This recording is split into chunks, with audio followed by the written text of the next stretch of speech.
12월 11일 우리 초청 연주 행사를 우리는 앞두고 있습니다. 우리 교회의 내일을 위한, 미래를 위한 좋은 기회를 하나님이 주셨다고 생각을 합니다. 좋은 기회를 새로운 전환점으로 만드는 사람이나 국가나 집단은 흥황했지만 좋은 기회가 왔는데 그것을 선용의 기회, 전환점의 기회로 삼지 못한 사람들은, 또 국가나 집단들은 도태되었던 것을 우리가 알게 됩니다. 우리가 갈매동에 와서 예배를 드리고 교회를 건축하며 여러 성도들과 제가 열심히 기도하며 왔습니다. 이런 기회가 여러분도 살고 가정도 살고 우리의 신앙을 뭔가 동서남북에 영향력을 미칠 수 있는 그런 새로운 전환점으로 만들어야겠다는 신앙의 각오가 저와 여러분에게 일어나기를 바랍니다. 근본의 기회를 통해서도 전 성도님들이 합심하고 지난 3년 동안 코로나로 인해서 우리가 상당히 움츠려들었었는데 그런 것들을 날려버릴 좋은 기회가 되지 않을까 생각을 합니다. 우리가 여기 오기까지 마치 광야의 길을 통과했던 모세와 그의 백성들처럼 많은 어려움을, 또 마음의 짐을 가지고 왔습니다. 그런 어려움과 마음의 짐들은 오히려 지혜가 되었고 앞으로 어떤 어려움이 오더라도 능히 넘어설 수 있는 영적 근력이 된 줄을 믿습니다. 12월 11일 행사를 통해 저와 여러분의 신앙이 다시 일어나고 힘을 합하는 영적 축제가 되고 주위에 우리 교회를 알리는 절호의 찬스를 만드는 은혜의 기회가 되기를 바랍니다. 여러분, 예수님을 몰라서 예수님을 못 믿지만은 교회를 몰라서도 예수님을 소개받지 못하기 때문에 예수님을 알지 못하고 이 세상을 왔다가 그냥 가는 사람들이 너무 많다는 소식을 우리가 알게 됩니다. 수많은 사람들이 또 교회를 알지만은 요즘은 사람들이 상당히 세련이 되어서 자기가 선택하고 싶은 교회가 있습니다. 그 사람들 마음속에는 그래도 주관적이지만 어떤 교회가 참 교회인가, 어떤 교회가 귀한 교회인가 다 똑같지만, 다 비등비등하지만 어떤 교회가 그 정도를 추구해서 열심히 살았는가. 자, 그런 의미에서 이번에 우리의 교회 행사가 과연 하나님 주신 절호의 기회인가, 어떻게 전환점으로 삼을 수 있는가, 이런 걸 알기 위해서 오늘 읽은 말씀을 살펴보고자 합니다. 오늘 말씀은 알다시피 요시야가 나라를 회복하고 신앙을 회복하고 사람들이 새로운 전기를 마련할 수 있는 그 길을 위해서 유월절 절기를 회복하는 일입니다. 예수님이 오시기 전 600년 전의 이야기입니다. 거의 감이 오시죠? 예수님이 오시기 전에 600년 전에 일어났던 일입니다. 이 요시야는 엄청난 장부의 스피릿, 이 기질을 가지고 나라를 이끌었던 사람입니다. 그리고 어떤 일에 자기가 맨 앞에 가서 서서 백성들이 따라오게 만들었고, 자기가 먼저 헌신하고 자기가 먼저 전장에 나가고 부하들을 시켜서 전쟁하라고 한 것이 아니라 자기가 직접 말을 타고 칼을 들고 전장에 나갔던 이런 장부의 기계가 컸던 사람입니다. 얼마나 작심을 했으면 모든 백성들을 새롭게 해야 한다는 거대한 이상을 가지고 죄를 씻고 여호와의 신앙을 반드시 회복해야 한다는 그런 정책을 썼기에 오늘 읽은 18절의 말씀에 이제 좀 큰 평가를 하는 거죠. 굉장한 평가를 하는 겁니다. 사무엘 때부터 지금까지 이처럼 유월절을 지켜보지 못했더라고 평가를 하는 겁니다. 그건 평가입니다. 절대적인 기준이 아니에요. 사무엘이란 말이 왜 나온고 하면 사무엘 시대에서야 사람들의 영적인 기계, 질서, 단합 이런 것들이 이루어졌기 때문에 그렇습니다. 우리 교회도 이제는 노예에 소속하고 총회에 소속하고 원래부터 우리가 대한예수교 장로회 통합 측에서 또 우리가 교회에 오면 목사님 계시고 장로님들 계시고 여러 성도들이 서로 봉사하고 힘을 합하는 이렇게 선지자 사무엘 때처럼 영적으로 질서가 잡힌 줄 믿습니다. 이 요시야 왕 시대에 그런 유월절을 지켰다는 겁니다. 그러면 우리는 묻습니다. 우리는 이렇게 요시야 왕은 누구야? 제가 잠깐 설명을 해드리겠습니다. 자기 아버지가 아몬이었어요. 아몬. 또 아몬들하고 그렇게 생각하지 마세요. 아몬이었는데 엉망이었습니다. 그리고 2년 동안 왕이 되었는데 폭군이었어요. 폭군이 되면은 반대 세력이 생길 수밖에 없습니다.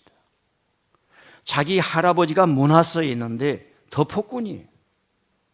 그래가지고 자기 아버지는 2년 왕 하는 사이에 부하들이 반란을 일으켜서 목을 쳐버렸어요. 그것을 어린 1살 때 경험을 합니다. 그리고 피신을 했다가 누가 피신 시켜줬겠죠. 왕은 함부로 왕이 될 수가 없었죠. 핏줄에서만 왕이 되니까 다시 이 나라를 새롭게 살리고자 하는 세력들이 있겠죠. 7년을 기다리는 거예요. 그리고 이 왕을 8살이 되었을 때에 뭡니까? 왕을 세우게 됩니다. 8살에 그 모습을 보게 됩니다. 죄송합니다. 요아스 얘기를 좀 제가 했어요. 요시야. 그래서 8살에 왕이 됩니다.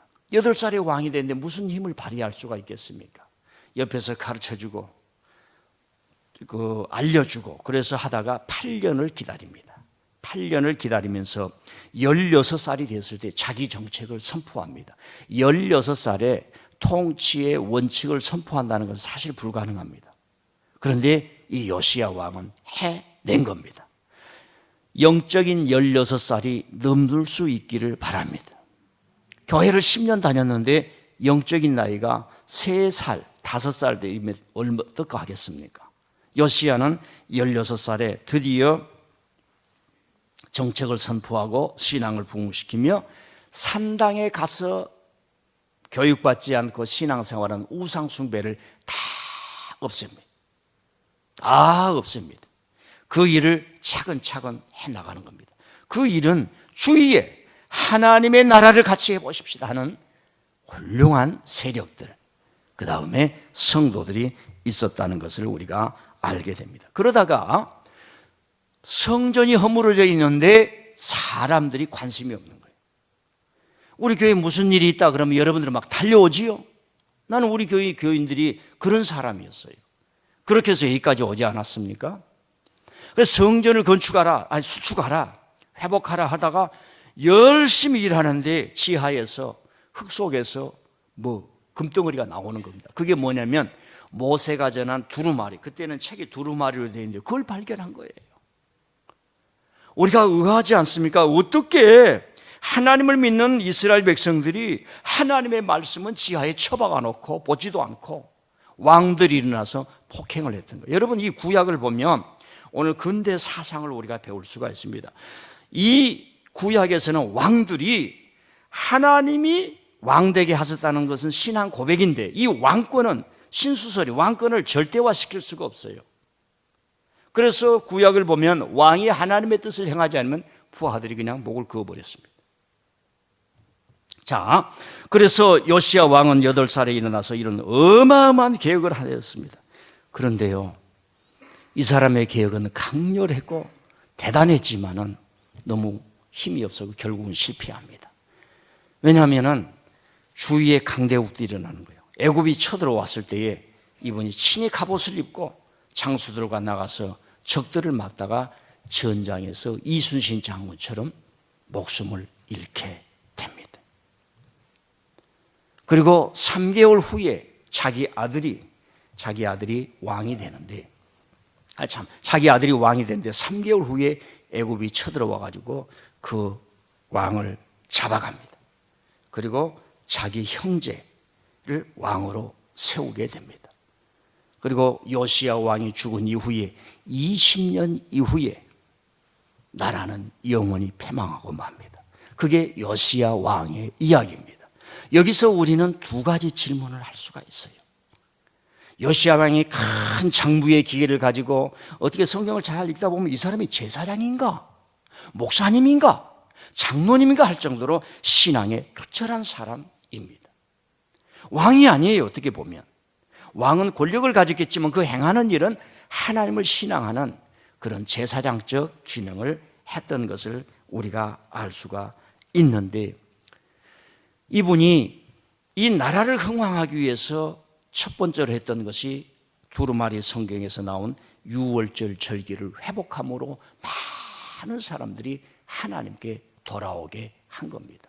여기서 우리가 질문이, 왜 구약에서는 사람들의 신앙을 회복하고 그 어떤 민족의 어떤 기운을 다시 기상을 일으킬 때에 절기를 회복시켰을까? 이제 구약이 잘 알다시피 유월절, 오순절, 초막절 이런 세 개의 절기는 어마어마한 절기지 않습니까? 여러분 모세를 읽어보더라도 모세가 출애굽합니다. 그 역사적 과정이 얼마나 장엄합니까? 그런데 이 출애굽에 대한 이야기들을 그때 당시는 책의 시대가 아니었기 때문에 이렇게 풍습과 문화와 신앙의 어떤 절기 중심이었기 때문에 모세가 이 백성들이 이걸 잊어서는 아니 된다. 하나님의 역사를 잊어서는 아니 된다. 하나님의 능력을 잊어서는 아니 된다 해서 만들었던 게, 하나님의 은혜로 만들었던 게 유월절입니다. 유월절. 다시 현대로 넘어옵니다. 현대인들은 절기가 없습니다. 아버지를 생각하고 어머니를 생각하고 가족을 생각하고 하나님을 생각하는 절기가 없어요. 지금은 뭐 맞냐? 할로데이, 공휴일만 있습니다. 그래서 사람이 무너져 가는 거예요. 정신이 무너져 가는 거예요. 이런 시대에 교회라도 나와서 예배를 드리지 않으면 우리의 영성은 다 무너지는 겁니다. 절기에 대한 중요성, 절기를 잃어버린 현대 문명이 돈 가지고 그저 할로데이에 가서 관광하고 그리고 먹고 마시는 걸로 끝나버리는 것이 현대 문명이기 때문에 오늘 교회는 더 중요하고 여러분의 신앙은 더 중요한 줄 믿습니다. 여러분들 초대교회도 언제 일어나느냐? 절기 때 일어나는 겁니다. 오순절 절기 때. 우리는 질문할 수 있어요. 유월절이 성경에서 그렇게 중요한데 왜 유월절에 교회가 탄생되어야지? 여러분, 유월절은 예수님이 돌아가셨어요. 예수님의 희생, 유월절이 어린 양처럼 희생되었기 때문에 유월절에 교회가 탄생되지 아니하고, 예수님이 돌아가신 유월절 기점으로 50일째 오순절 추수제에 수많은 사람들이 모였을 때에 교회가 탄생하는 외적 현상이 일어나는데, 교회는 이미 예수님의 유월절부터 잉태되었다. 그 사역 동안에 잉태되었다. 이렇게 알 수가 있습니다. 그리고 예수님은 유월절만 되면 갈릴리에서 예루살렘으로 내려가셔서 말씀을 선포하고 거기에서 자기의 생명을 다 바치는, 십자가에서 죽는 일이 일어났습니다. 제가 여기에서 구약에서 흐르면서 하나님께서 절기를 통해서 역사하시는 일이 얼마나 중요한가. 그렇기 때문에 지혜로웠던 왕, 하나님을 섬겼던 지도자들이 이 절기를 회복함으로 말미암아 신앙을 회복시키는 거예요. 현대는 어떻게 신앙을 회복시킬 수 있느냐? 한국은 7, 80년도에 그리고 1900년도 초에 부흥회를 통해서, 특별히 농촌 사람들이 일하지 않을 때 다 교회로 모십시오. 그래서 정말 훌륭한 목사님들이 와서 부흥회를 통해서 했습니다. 지금은 어떤 교회로 하느냐? 다 개별화가 되었습니다. 그래서 개교회가 가지고 있는 하나님을 향한 놀라운 어떤 예배, 행사 이런 걸 통해서 저와 여러분의 신앙이 부흥하고 다시 결집하고 결의가 되는 줄 믿습니다. 여기서 중요한 사실을 제가 하나 말씀드리겠습니다. 요시야 왕의 개혁은 실패했어요. 20년 후에 나라가 망해버립니다. 자기는 전장에서 죽습니다. 자기 아들은 왕이 되는데 3개월 만에 잡혀서 애굽으로 끌려갑니다. 그러니까 요시야 왕 이후에는, 잘 들으세요, 요시야 왕 이후에는 왕이 말만 왕이지 통반장도 안 되는 거예요. 여기 통반장 계신 분들은 죄송합니다. 그래서 요시야는 최후의 왕이에요. 그런데 그때의 성경을 추적해 보면 그때의 절기를 통해서 신앙을 회복하고 이 나라를 다시 회복해야 됩니다 했던 사람들이 끌려갑니다. 그리고 바벨론에 가서 회당을 짓고 우리 민족을 회복시키실 그 하나님을 기다리며, 다시 은혜 주실 하나님을 기다리며 거기서 인고의 세월을 기다리는데 결국 하나님이 문을 여시기 때문에 우리가 알다시피 1차, 2차, 3차 희환을 해서 돌아오면서 그 사람들이 남긴 게 구약 성경이라고 하는 거. 제가 쭉 얘기를 해드렸는데 좀 이해가 되실 수 있기를 바랍니다. 그러면 우리는 이런 질문을 해봅니다. 왜 절기의 신앙이 중요한가? 첫 번째로는 온 백성이 참가할 수 있는 거예요. 온 백성. 우리가 교회에서 행사할 때 온 성도가 참여하는 게 중요합니다. 모든 사람이 참여할 수 있는 기회를 만들어 주는 것입니다. 그래서 구약 성경에 절기가 중요했던 것입니다. 그리고 교회 어른들, 아직 그 당시의 집안의 어른들은, 또 남자들은, 얘야 언제 절기가 오는데, 우리가 예루살렘에 성전에 가야 된다, 그리고 우리 가족끼리 모여야 된다, 우리가 돈을 모으자, 예물을 모으자, 여행비를 모으자, 그러면서 절기를 기다렸습니다. 저는 이게 체험이 돼요. 왜냐하면 어렸을 때 이제 설이죠. 구정설이 되면 어머니가 올 시장에 가가지고 세상에 운동화 하나를 사오고, 그 다음에 그때 이제 옷을, 설날에는 새 옷을 입어야 된다고, 그래 검은 거 있지요. 그 일본 사람 입었던 여기 호크 있고 검은 거, 그 옷을 사다는데 농에다가 방에다가 올라오는 거예요. 그럼 아침에 일어나자마자 운동화 만져보고 옷 만져보고, 설날 전까지 입지를 않아요. 그 기다림, 그 설레임, 이해가 되십니까? 예. 그리고 어머님이 친정에 간다고, 얘야 언제 친정에 갈 거야? 그러면 한 달 전부터 그 얘기를 하면, 할머니한테 가면, 외할머니한테 가면 용돈 1원짜리 그 종이돈을 준 적이 있어요. 그리고 어머니는 가기 한 이틀 전부터 쌀을 해가지고 찹쌀을 해서 그것을 집에서 절구에 넣고 손수 떡을 만듭니다. 떡을. 그래가지고 이제 머리에 이고, 그때는 자전거가 없으니까 저는 뒤에서 따라가고, 기다림.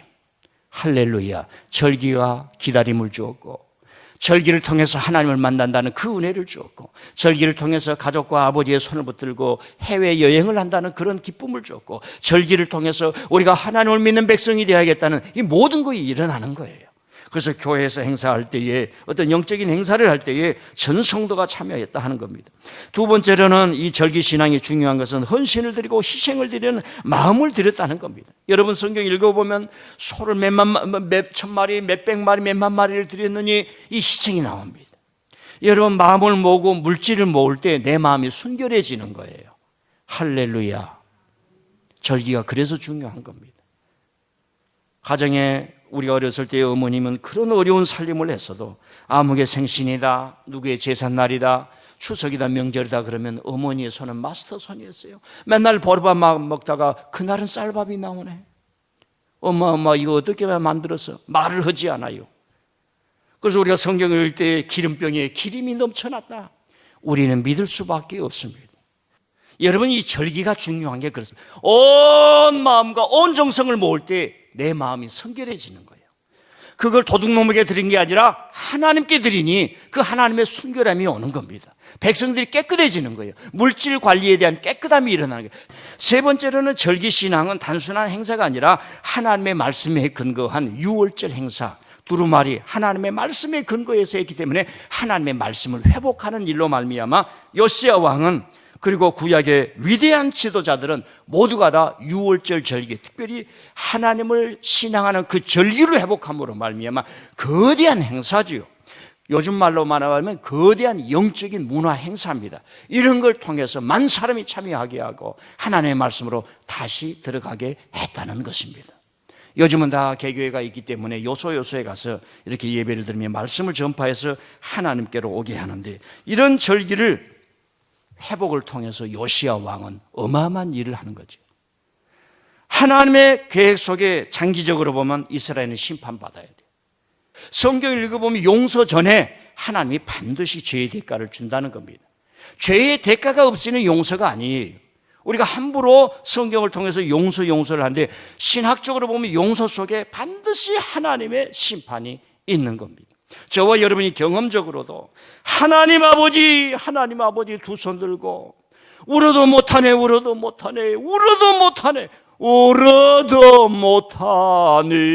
그러다가 하나님 앞에 그 고통과 괴로움, 죄짐을 다 받으면서 예수님의 십자가와 겹치면서 내가 죽었구나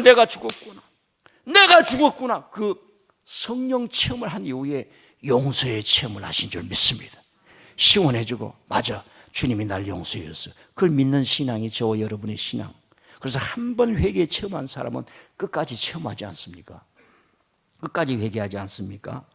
자, 이번에 이스라엘에서 위대한 지도자들이 또 요시야 왕을 통해서 절기 신앙을 회복함으로 말미암아 그 백성들을 다시 회복했던 것처럼 우리 교회 행사를 통해서, 이번 행사를 통해서 저와 여러분이 그런 신앙이 회복되기를 바랍니다.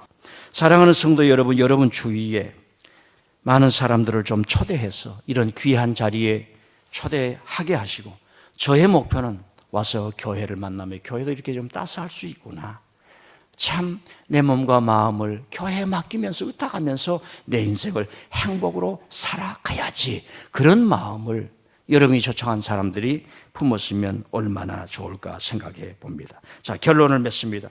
근본의 교회를 여러분들의 신앙에 불을 붙이는 기회, 행사가 아니라 여러분 자신들이 교회에 동참하고 헌신하고 희생하고 하나님 아버지 주여 믿습니다, 요시야처럼 일어서겠습니다. 비록 내 앞날 20년 후에 민족이 망하더라도 그게 중요한 것이 아니라 지금 하나님이 일으키는 그런 은혜를 받기를 원합니다.